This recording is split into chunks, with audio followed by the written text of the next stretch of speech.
সকালে ঘুম থেকে উঠেই চলে গিয়েছিলাম বাথরুমে। বাথরুম থেকে এসে ভালো করে হাত পা মুখ ভালো করে ধুয়ে চলে গিয়েছিলাম সোজা রান্নাঘরে। রান্নাঘরে গিয়ে সবার আগে ঠাম্মাকে খাবার করে দিলাম। খাবার করে দেওয়ার পরে তারপরে আমাদের জন্য চা করে নিলাম। তারপরে চানা দিয়ে মুড়ি মেখে নিলাম। তো চানা মুড়ি টুড়ি খাওয়ার পরে একটু বাসন টাসন মেজে চলে এসেছি ঘরে। ঘরে এসে দেখো এদিকে বিছানাটা সুন্দর করে ঝেড়ে পেতে নিচ্ছি, কারণ এটাতেই সারাদিন এই যে এখন থাকতে হয়, কারণ কন্টিনিউ বৃষ্টি পড়েই যায়, থামার কোনো নামগন্ধই থাকে না। এখনও কিন্তু বৃষ্টি পড়ছে বাইরে। তারপরে সোজা চলে আসলাম এই যে কাপড় জামা ভিজাতে। এখন কিন্তু টিপটাপ টিপটাপ করে বৃষ্টি পড়ছে। যতই বৃষ্টি পড়ুক এই যে বাচ্চাদের জামা কাপড় তো ওগুলো কাচতেই হবে, বড়দেরও কাচতে হবে। প্রতিদিন চান তো আমাদের করতে হবে, একদিন চান না করলে কিন্তু আমাদের হবে না। তো এই যে কাপড় জামাগুলো ভিজাচ্ছি, এই কাপড় জামাগুলো ভিজিয়ে কোনো লাভ আমাদের হবে না, কারণ সারাদিন বৃষ্টি পড়বে আর কাচা হবে না। তারপরে চলে আসলাম এই যে ভাতের হাঁড়িটা যে আছে সেই হাঁড়িটায় মাজতে। আমরা কিন্তু প্রতিদিন ভাতের হাঁড়ি মেজে ঘষে তারপরে কিন্তু রান্না করি। আজকে যে রান্না করব কালকে আবার মেজে কিন্তু রান্না করব, বা ওই যে একদিন মেজে দুদিন রান্না করা সেটা কিন্তু আমরা করি না। প্রতিদিনের হাঁড়ি প্রতিদিনে কিন্তু আমরা মেজে নিই। শুধু কড়াইটাই মাজা হয় না, কড়াইটা ধরো 3 দিন 4 দিন পর পর কিন্তু মাজা হয়, কিন্তু হাঁড়ি আমরা প্রতিদিনই মাজি। তো এদিকে মাজা ঘষা করে তারপরে দেখো হাঁড়িটার মধ্যে জল দিয়ে নিচ্ছি। আর অনেকেই হাঁড়ি মাজতে চায় না, কারণ হাঁড়ি মাজলে হাত কালো হয়ে যায়। তারপরে এদিকে এসে উনানটা ধরিয়ে নিয়েছি। উনানটা ধরাতে যে এত সমস্যা হয় কি বলবো। আমাদের পাটকাঠি নেই, এই যে প্যাকেট মানে নিয়ে আসে সেই প্যাকেট দিয়ে কিন্তু ধরাতে হয়। আর এই যে কাঠের গুঁড়োগুলো আমাদের ঘরের কাজ করেছে, এগুলো দিয়ে রান্না করতে দারুণ হয়। তারপরে এদিকে জলটা গরম হচ্ছে আর এদিকে আমি দেখো শাকগুলো বেছে নিচ্ছি। এই শাকগুলো জানি না কে নিয়ে এসেছে কালকে রাতে, এত কচি কি বলবো। শুধু গাছগুলো বের হয়েছে একটু, তাতেই মনে হয় তুলে নিয়ে এসে এই যে মানে বিক্রি করেছে। তো চলো এদিকে জলটা গরম হতে থাক, আর এদিকে কিন্তু আমি শাকগুলো ফটাফট করে বেছে নেব। অনেকেই আছে জল আর চালে কিন্তু একবারে বসিয়ে দেয়, আমি কিন্তু সেরকম করে দিই না, সেরকম করে ভাতটা ভালো লাগে না। আর জলটা ফুটিয়ে নিয়ে তারপরে চাল ধুয়ে দিবে, এই ভাতের স্বাদটা কিন্তু আলাদা। তো এদিকে চাল ধুয়ে দিয়ে দিলাম, তারপরে কিন্তু ওদিকে শাকগুলো বেছে এদিকে দেখো আমি গামলার মধ্যে জল দিয়ে দিচ্ছি। এখানে কিন্তু আমি পটলগুলো ভালো করে দেখো কেটে নিয়েছি, পটল ভাজা হবে। তারপরে চলে এসেছি কিন্তু এই যে শাকগুলো ধুতে। এই শাকগুলোতে কিন্তু অনেক বালু থাকে, তার জন্য কিন্তু ভালো করে ধুয়ে নিতে হবে, না হলে ভালো করে না ধুলে কিন্তু মানে বালু মানে থাকবে। আর মানে বালু থাকলে জানোই তো কীরকম হবে। তো শাকগুলো ভালো করে ধোয়া নেওয়ার পরে চলে এসেছি এদিকে দেখো পটলগুলো ভাজতে। তো পটলগুলো আমার প্রায় ভাজা হয়ে গেছে, পটল ভাজা বসিয়ে দিয়ে কিন্তু আমি এদিকে শাক ধুতে গিয়েছিলাম। তো শাকগুলো ধুয়ে নিয়ে আস্তে আস্তে এদিকে আমার পটলগুলো ভালো করে ভাজা হয়ে গেছে, দেখো একদম তেলের মধ্যে চুপিয়ে চুপিয়ে ভেজেছি। আর এদিকে কড়াইটার অবস্থা একদম খারাপ হয়ে গেছে, কারণ এই যে বাঁশখড়ির জাল তো একদম ভল ভল করে জ্বলে, তার জন্য কিন্তু কড়াইটার এই অবস্থা। তো পটল ভাজাগুলো নামিয়ে সেই তেলের মধ্যে দেখো রসুন আর মরিচ দিয়ে দিলাম ফোড়নে। দিয়ে দেওয়ার পরে ভালো করে একটু হালকা করে ভেজে নেওয়ার পরে বসিয়ে দিলাম শাকগুলো।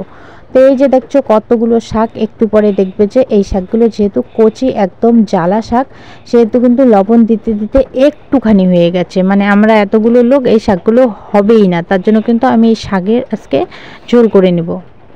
তো বন্ধুরা রান্না বান্না শেষ, দেখো এখানে জল বসিয়ে দিয়েছি, গরম জল। এখন আমাদের বাড়িতে প্রতিদিন জল গরম খাওয়া হয়।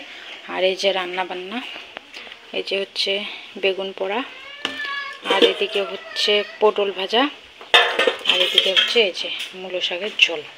এগুলোই সিম্পল, বৃষ্টির দিনে আর কি সবজি খাওয়া, সবজির যে দাম। আর এদিকে এই যে রান্নাঘর পরিষ্কার। চলো এখন ছোটো মেয়েকে ঘুম পাঠাবো। তো বন্ধুরা এখন বাজে 11:15 আর আমার রান্না শেষ হয়েছে 11:20-তে। রান্নাবান্না শেষ করে তারপরে এই যে ছোটো মেয়েকে ঘুম পাড়ালাম। এখন আমি যাবো চান করতে, আর ওইদিকে সবারই খাওয়া দাওয়া মনে হয় শেষ হয়ে গেল। আমি চান করে খাওয়া দাওয়া করবো, খাওয়া দাওয়া করে শুয়ে পড়বো। তো চলো ফটাফট করে মানে চানটা করে নিই। আর কারেন্ট নেই, দেখো ওই দেখো ভলটা, এটা হচ্ছে আমাদের চার্জার বাতি, চার্জার দিয়ে চলে, মানে লাইটের যখন লাইট জ্বলে তখন চার্জ হয়, লাইট চলে গেলে এইভাবে জ্বলে। কারেন্ট নেই, অনেকক্ষণে গেছে। তো চলো ফটাফট যাই চান করে আসি, চান করে খাওয়া দাওয়া করি, প্রচণ্ড খিদে পেয়েছে। তো চান ধান করে চলে আসলাম রান্নাঘরে ভাত খেতে। আর অন্ধকার, দেখো কারেন্টটা কখন গেছে। আমার রান্না শেষ হয়েছে তখনই কারেন্ট গেছে, এখনও আসেনি। তো চলো ফটাফট ভাত বেড়ে খাই। তো এই যে দেখো ভাত বেড়ে নিলাম। আর এই যে কালকের একটা মাছ ভাজা ছিল, এই যে খাবে দেখছে। তো চলো খাওয়াই।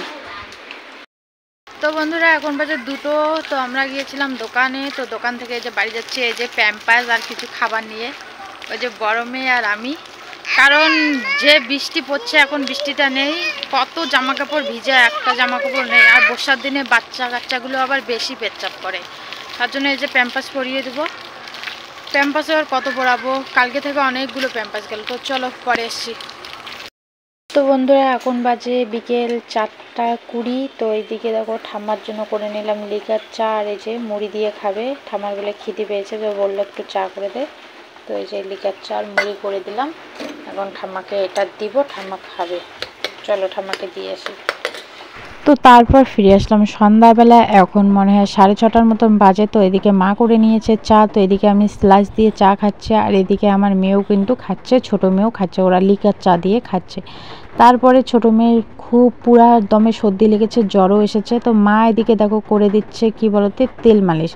কি তেল বলো তো, ওই যে মানে রসুন, কালো জিরো এগুলো দিয়ে কিন্তু তেল গরম করেছে। সেই তেলগুলো দেখো হাতে পায়ে ভালো করে মানে ঘষে দিচ্ছে, তাহলে কিন্তু একটু সর্দির উপকার হবে। আর এদিকে বাবা দেখো কি জন্য করছে, আর বড় মেয়েকে দেখো কি অবস্থা। তো বন্ধুরা এখন বাজে 8টা। আর এই যে দেখো ছোটো মেয়েকে ঘুম পাঠিয়ে দিয়েছি। ও যেহেতু প্রচণ্ড পরিমাণে সর্দি লেগেছে, ও না খেতে চাচ্ছে না ঘুমাতে যাচ্ছে, এত কান্না করছে তোমাদের কি বলবো। ভালো করে দুধও খেতে পারছে না, মানে শ্বাস নিতে পারছে না, ও খুব কষ্ট হয়ে যাচ্ছে। তার জন্য অনেক কষ্ট করে ওকে ঘুম পাঠিয়ে দিলাম। আর কি বলতো, অনেক টেনশন হচ্ছে, কারণ যে হারে বৃষ্টি পড়ছে মনে হচ্ছে যে বন্যা হয়ে যাবে। মানুষের অনেক ক্ষতি হয়েছে, অনেক। আবার যদি এই যে ধান হয়েছে, ধানগুলোর কি অবস্থা হবে। এই গরিব মানুষের চাষবাস করে খাওয়া দাওয়া, আমাদের তো জমি নেই, তবুও মানুষের জন্য অনেকটা খারাপ লাগে। গ্রামে মনে হয় আবার বন্যা হবে। এই বৃষ্টি ঝাড়তে ঝাড়তে সোমবারে কী যে হবে জানি না, কন্টিনিউ বৃষ্টি পড়ছে, একটু থামার নাম গন্ধ নেই। শুধু একটু থামছে 10 বা 5-10 মিনিটের জন্য, আবার বৃষ্টি হচ্ছে এরকম। তো রাতে রান্না হয়ে গেছে আমাদের। আমাদের তো 3 বেলায় রান্না হয়, গরম গরম। 3 বেলা কই 2 বেলা, সকালবেলা চা খাওয়া হয়। তো রান্না হয়ে গেছে ডাল, বেগুন ভাজা আর পটল ভাজা করেছে মা, এগুলো দিয়ে খাওয়া দাওয়া হবে। তো চলো খাওয়া দাওয়াটা সেরে নেই, আর কিছু শেয়ার করছি না। আজকের ভিডিওটা এখানে শেষ করছি। টাটা।